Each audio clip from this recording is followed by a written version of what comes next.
As an online student at Arizona State University, the Blackboard learning management system is what online students and instructors are going to have to use to communicate and ultimately to conduct the class together with each other.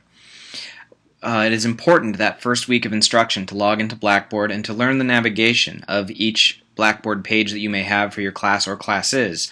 Each instructor tends to change up the look of it to custom fit the curriculum to fit with what they are going to teach. So as a student, it is incredibly important to know exactly how many pages are here. There may be sub-pages that you don't see in the folder over here.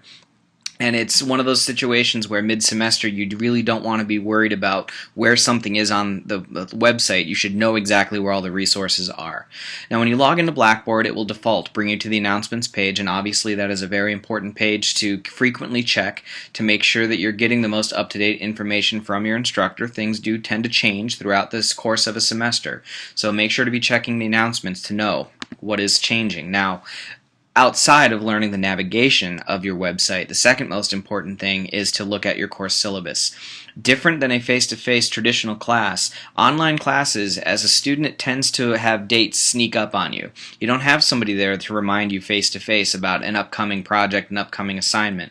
So week one, it is very important to get that syllabus, to use some of the resources on this website for time management, to schedule out when the most important deadlines are, to schedule out time to create your assignments for those deadlines, and also time to revise those assignments. So quality checking is a very important thing in the online environment because, again, the feedback may be a little bit slower, so you want to make sure that the work is as high quality as possible when you submit it the first time. Now, the discussion board is a very integral part of Blackboard. Professors tend to use this to foster debates online or just discussions online about things. It can be revising, it can be peer feedback, it can be a lot of different things. And it's important to know that you need to click into the threads that the instructor will create, and to add to it you simply hit the reply and it will give you your reply box down at the bottom here. You can simply type your response in here. You can change the size of it if you would like, the font of it, but more importantly than those basic things, the spell check, attaching files, attaching images, inserting videos, inserting different formats. You can insert hyperlinks, and again, you're going to click on it, select my text first. It's going to ask me where I want that text to link to. I hit submit, and it's going to go ahead and add that. Kind of the same for if I want to attach it. It'll ask me to browse my computer, hit submit. It will put a link to the file right in Blackboard. The very basic part of utilizing some of the multimedia that's out there. Now, as for other communication, if you need to email an instructor or other students, there will be a link on the side typically for contact or email instructor information. You can click on select users. You can pick which person you would like to send your message to.